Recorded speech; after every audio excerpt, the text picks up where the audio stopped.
Alright, Hunters, let's talk about this grapple ascension build because based on the title, you might, have some questions. First, we're going to talk about what makes this build actually work, then we'll do what we usually do, go over the setup, talk about gameplay.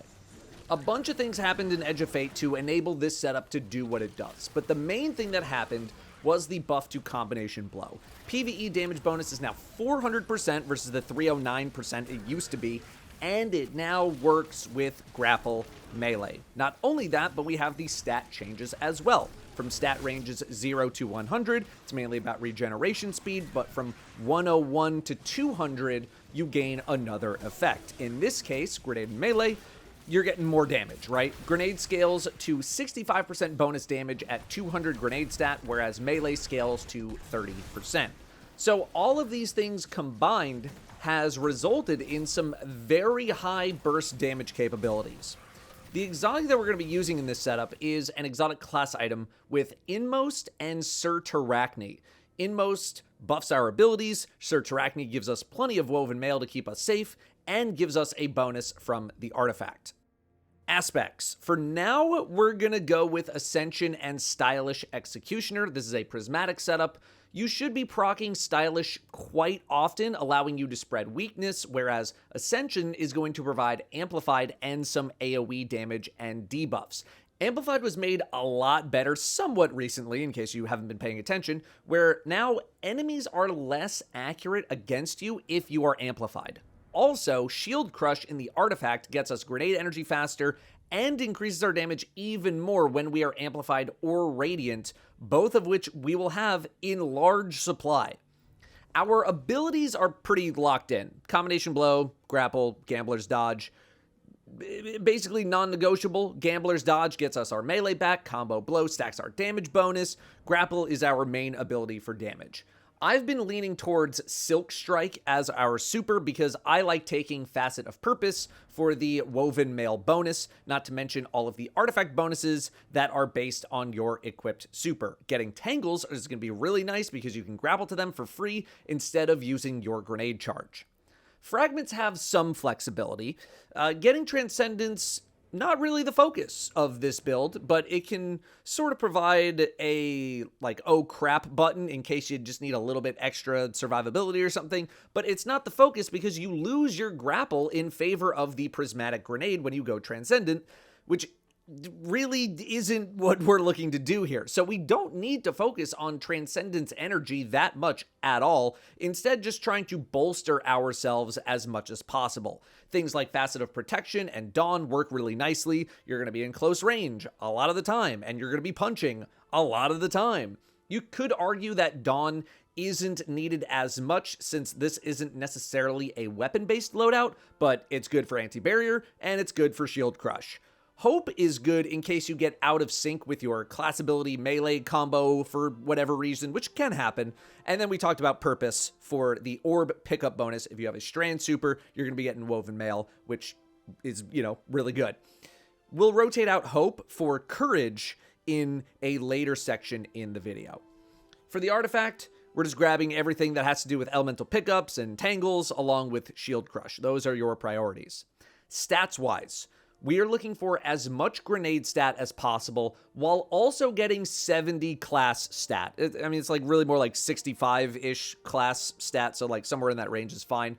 We want that class stat to make sure we are fully replenishing our energy whenever we trigger the full regen from Combination Blow. You could technically supplement this with a font mod in your class item. I personally do not like to rely on font mods to get me to a minimum stat range because sometimes you're just not going to have it active, or if you die and need to restart the gameplay engine, you got to do some work first instead of just getting right back into the action. We're looking for grenade over melee stat because grapple melee scales with both grenade and melee, but remember that grenade scales up to a 65% bonus. Melee is only 30%. Really, if you can get grenade to 200, class to 70, and then melee as high over 100 as possible, that's that's pretty good. But given current restrictions in what blocks of stats we can get on our armor, I'm guessing only 1, people who have saved a lot of older armor with specific stat distributions, or 2, people who are in tier 5 armor territory are going to be able to make this happen. We'll talk about ways to get more stats very soon, but don't panic if you can't get your stats super high. The build will work just fine, and we got ways to get more stats into our armor. Armor mods are going to be focused pretty exclusively on grenade-based things with one or two exceptions. Ashes to assets in the helmet for the super energy, although we are going to use heavy-handed in the gloves for orb generation. And trust me, with the fonts that we're using, you want orb generation. The difference between having heavy-handed, even just one, and not having it is very significant. I would equip it. I would also recommend grenade font here depending on how much you need to make sure that you're getting as close to 200 as possible. One font gives 20, two gives 40. I would avoid 3 because it gives 50 and you're not going to get as much value for the energy that you're spending. And then also just like you literally don't have the slots because you want heavy-handed. So yeah, go for 2. Chest, you got your resistances. Melee resistance, not a terrible idea here. Legs, I'm actually going to encourage stacks on stacks since we're not really using our weapons a ton for this build. And besides orb pickup stuff like recuperation, there's not that much going on here. Class item feels simple too. Time dilation, maybe powerful attraction, but you should just be instantaneously picking up your orbs through heavy-handed. And you're going to grab bomber as well. So I've said this is not really a weapon-based setup, but the navigator is something to consider for this build, specifically with the catalyst. This weapon allows you, with the catalyst, to make a grapple point anywhere and anytime that you want, and you can just spam free grapple melees for as long as the thing is around, which I think is 20 seconds. I think this is more of like a solo and or very end game tool though, as we will discuss. Otherwise, 1-2 punch is a nice perk to have for when you're setting up combination blow, but not 100% necessary whatsoever. I use the Arms Day hand cannon, which has 1-2 punch on it, which is not as strong as a special weapons 1-2 punch. And I was barely using it at all. That could just be because of lack of muscle memory or just because I just didn't really feel like it.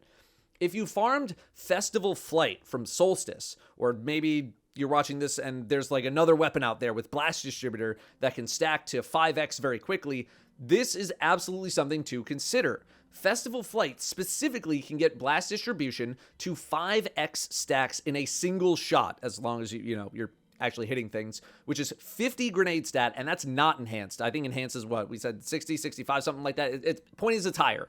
So let's say you got 2 fonts on as well. That's basically 100 grenade stat from picking up an orb of power and shooting 1 accurate shot of Festival Flight, although Blast Distribution does not last a very long time.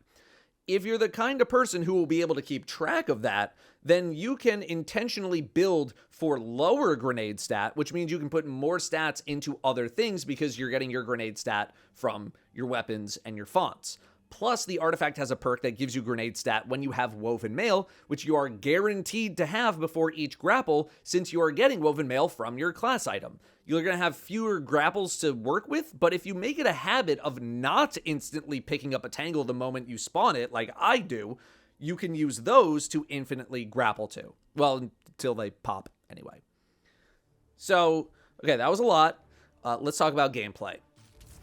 This is a very high APM build. APM meaning actions per minute. You're going to be like a StarCraft 2 GSL player with this build, okay? What the hell are you talking about?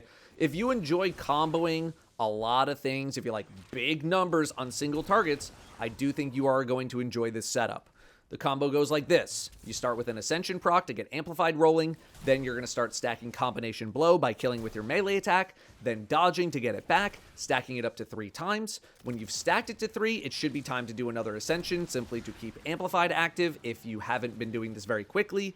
Then you find a target, you grapple, and you punch it in the mouth while using your Navigator or Festival Flight before grappling for any bonuses you might want to acquire.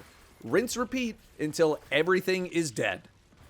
Now, let's talk about why I'm not sure I really recommend this setup to the average person in the average piece of content. As I said, this is a very high APM build compared to most builds in the game. There are a lot of things to keep track of, and those things are not always easy to keep track of. There were so many times where I didn't know how many stacks of combination blow I had because my buffs would just fall off the screen. I would forget to reapply Ascension. I would not use my blast distribution weapon. There are so many things to juggle. And playing a build is not supposed to stress you out because you missed this or you missed that. I am a big proponent of KISS, or keep it simple, stupid, in that this is not a simple build, and other simpler builds get the job done in a lot of pieces of content.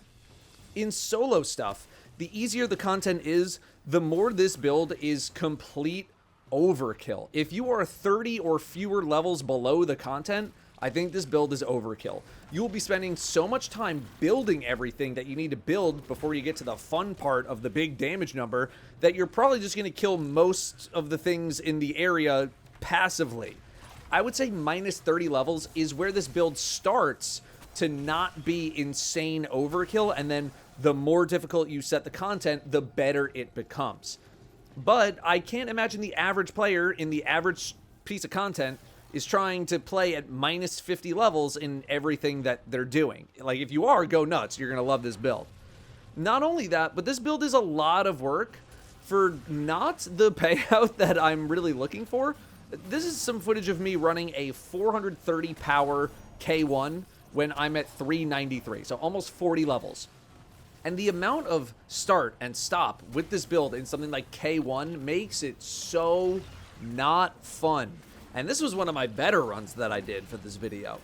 The enemies are super spread out everywhere, and there's so few of them, so I can't ever get anything rolling for more than like 1 or 2 grapples. The navigator grapple point only allows you to have so much range of movement, so you need to plant where you know a lot of enemies are going to spawn, and you're just not getting that many enemies.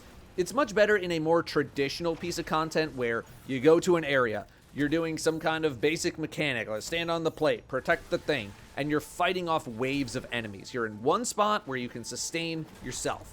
You also need to be thinking like so far ahead of time in some of this solo stuff. It's just a lot of brain power when something far simpler does the job. Compare that to me running Battleground Oracle at the same levels and the plethora of enemies available. So much more to work with. You're in one spot. You can make Navigator work even better. But even here, there's a lot of APM needed. Do I still have Amplified? Are my combo blow stacks running out in the middle of all my grapples? Is my Navigator ready yet? You have like 10 to 12 different buffs and debuffs to keep track of. You can only see 4 of them. There's champions here too. I gotta stun those. They're not as big of a deal. It's a lot, man. It's a lot to micromanage, even for me. Another thing is that this build, while it does have the capabilities of just outright slaying out, the big, juicy grapple melee is hitting for thousands of damage and one-shotting big targets. That's what it is about. So, if you don't have a lot of big targets to smack around, then you're going to be overkilling goblins by thousands of damage. If you're in like a star-crossed farming group where there's a few big targets so that you can insta-kill something, yeah, this setup works really well for that. Otherwise, I don't want to deal with all this setup in an average piece of content. In group play, I think this is a hyper carry build. I played this build in some Fireteam Ops with 2 friends who very much know how to play the game. One of them is also running the build in this footage. And I'm sorry, but there is not nearly enough stuff to go around in the average piece of content for 3 good players. I spent the majority of my time fighting for kills to stack combination blow to 3 so that when I did find a big target, I could one-shot it. But then, by the time I stacked everything that I needed to stack, the fight's over. So I'd spend 95% of my time just trying to stack all the things I needed to stack and find targets, and then 5% would be using the build. And this is at GM levels, minus 30, minus 40 levels. If you're playing with people who need to be carried or just aren't very good, or if you're playing something where you control the pace of play, then yeah, you can go crazy with this build.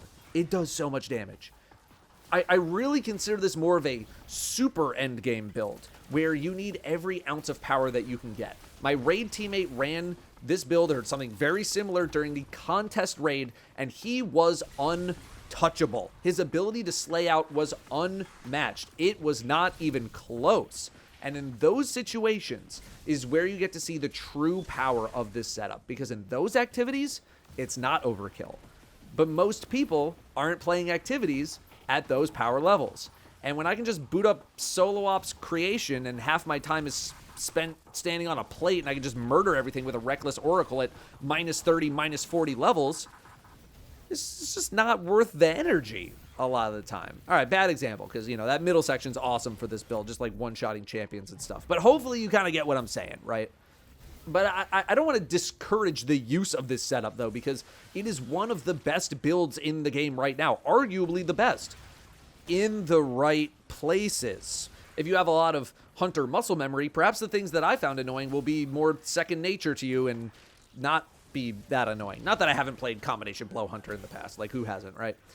I also tried a modified version of the setup with Winter's Shroud, although I've also heard of people running Threaded Spectre, too, since, you know, it all deals with dodging. Winter Shroud is nice for a couple of reasons. Number one, Ascension takes you 40 feet in the air, and I don't like that a lot of the time. Shroud keeps you on the ground. Number two, you have a ton of crowd control capabilities with the AoE slow and the freeze, making it much easier to hit your intended targets. You can still get amplified from back-to-back melee kills, powered melee kills, and they gotta be quick, but you will definitely not have it as much compared to Ascension, because Ascension is literally just one button. Facet of Courage gets some extra juice from this as well, and anyone on your team running Solar can get cauterized darkness benefits from the artifact. I don't think Ascension versus Shroud versus Spectre is necessarily a what's better question, though. It's definitely more of a what do you prefer and what are you willing to give up to make that happen kind of question. It's a lot. It's a lot, man. It's a lot to micromanage, and sometimes, you know, the best builds are the ones that are the most fun to play, and sometimes they're the ones that they're the easiest to play. If the idea of constant monitoring of your buffs while fighting your teammates for kills doesn't sound fun, I wouldn't play this build. I wouldn't play it. I think this build is overkill in a lot of content, but it's still one of the strongest, highest actions per minute, most potentially complex builds the game has to offer, and in the right places, you're going to be a friggin' machine, man. You're going to be a machine. You're going to kill everything. Let me know what variants of the build you've been running. Thank you very much for watching. I'll see you next time.